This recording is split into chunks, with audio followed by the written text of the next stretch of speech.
Let me tell you exactly what happened on the last day I walked into that office. My manager called me into the conference room, closed the door, and sat down across from me with the most rehearsed expression of fake sympathy I have ever seen on a human face. And he said, "We're restructuring. Your position is being eliminated." I found out 2 days later that my position wasn't eliminated. It was given to his 23-year-old nephew, fresh out of university, couldn't write a single line of clean code if his life depended on it. Now, here's what my manager didn't know.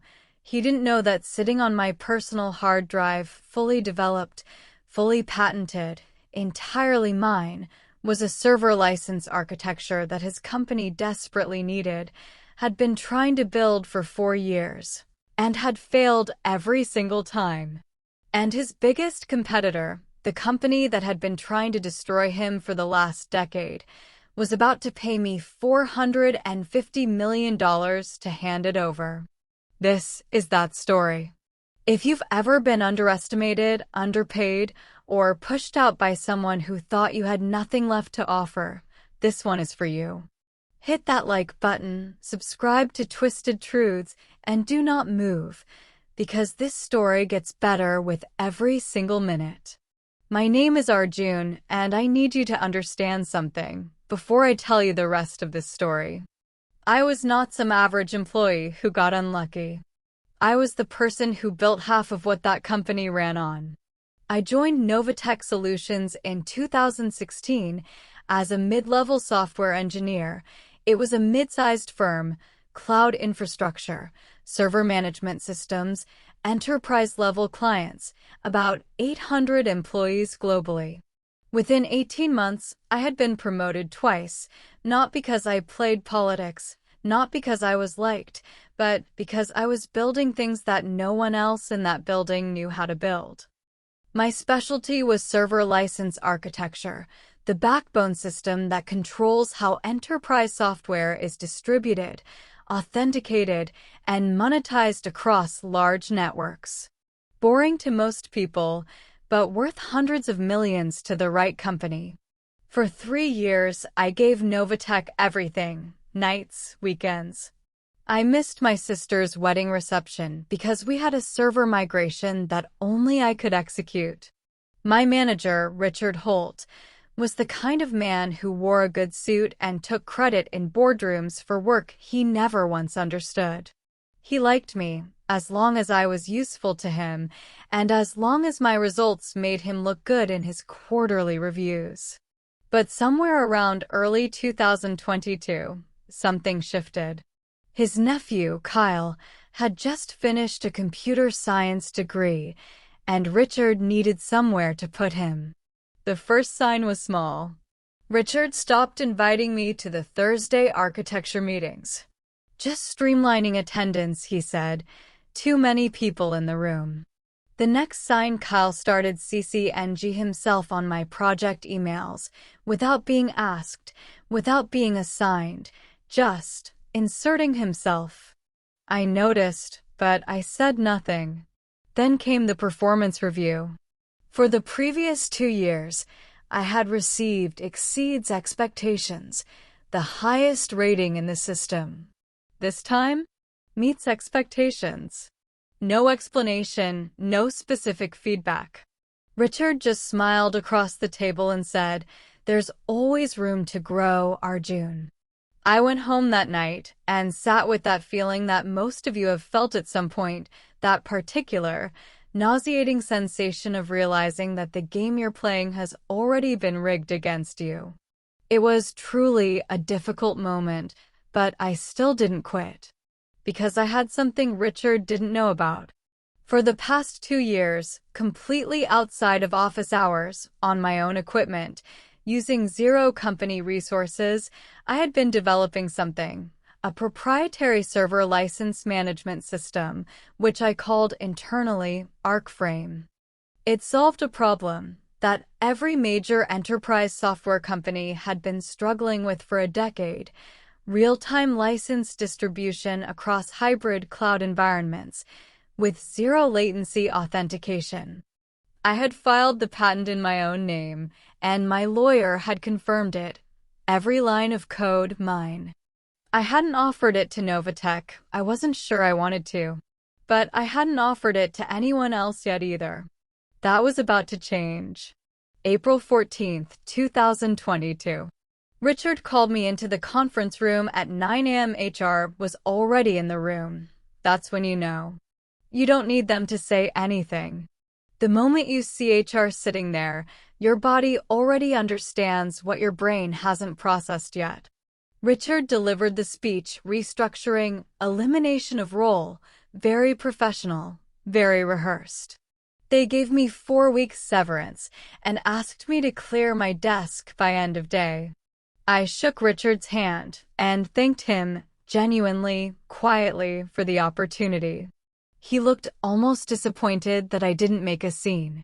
I drove home, made myself a cup of tea, sat down at my personal desk, opened my laptop, and looked at ArcFrame.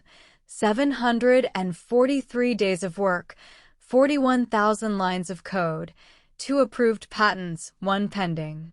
And then I opened my contacts and scrolled to a name I had been sitting on for 8 months, James Okafor, Chief Technology Officer, Vertex Systems, Novatech's oldest rival, the company Richard had spent 10 years trying to outmaneuver.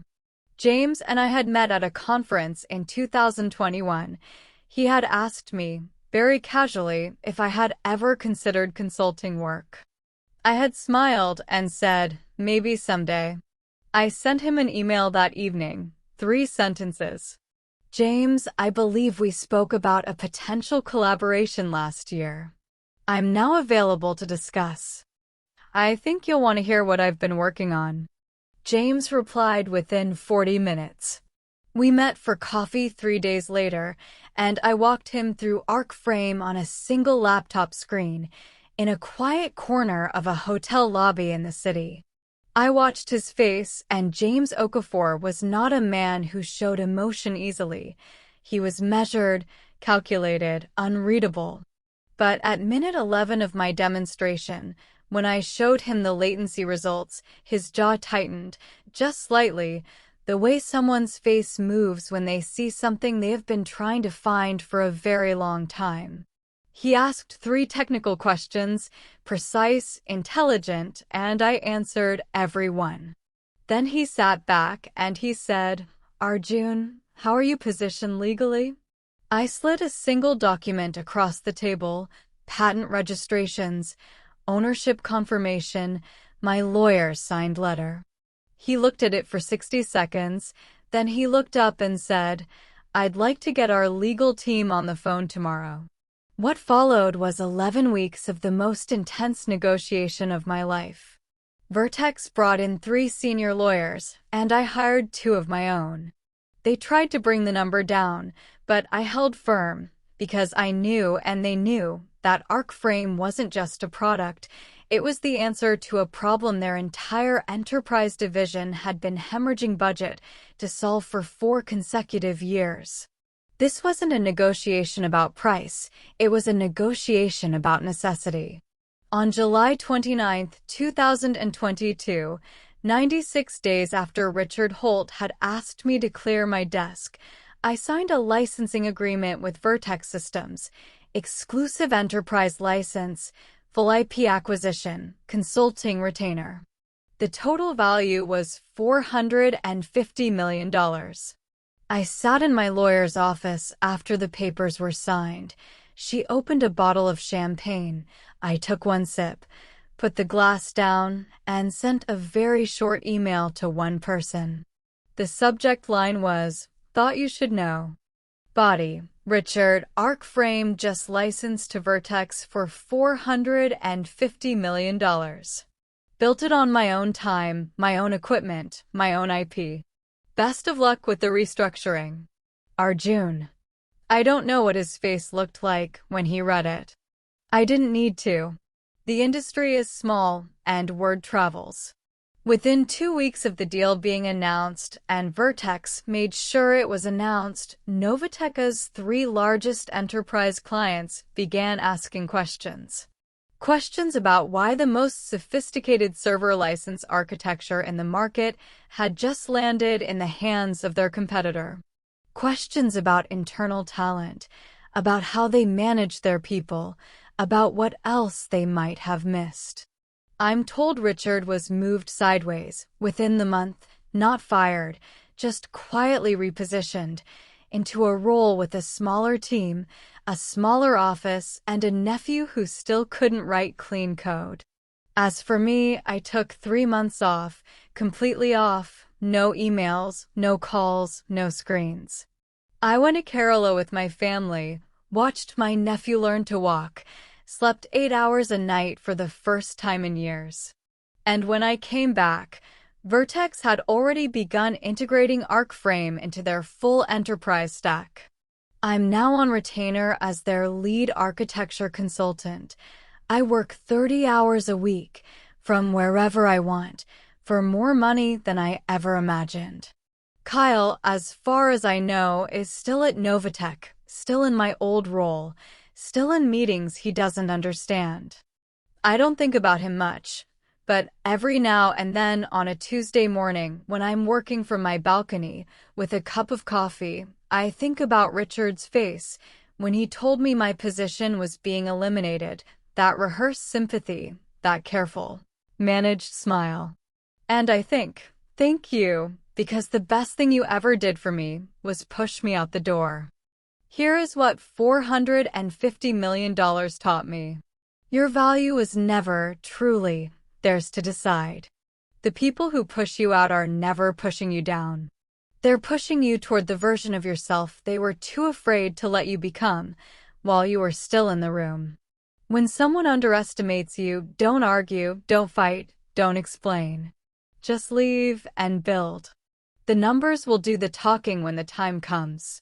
Have you ever been fired, replaced, or pushed out and come back stronger than they expected? Tell me in the comments. I read every single one.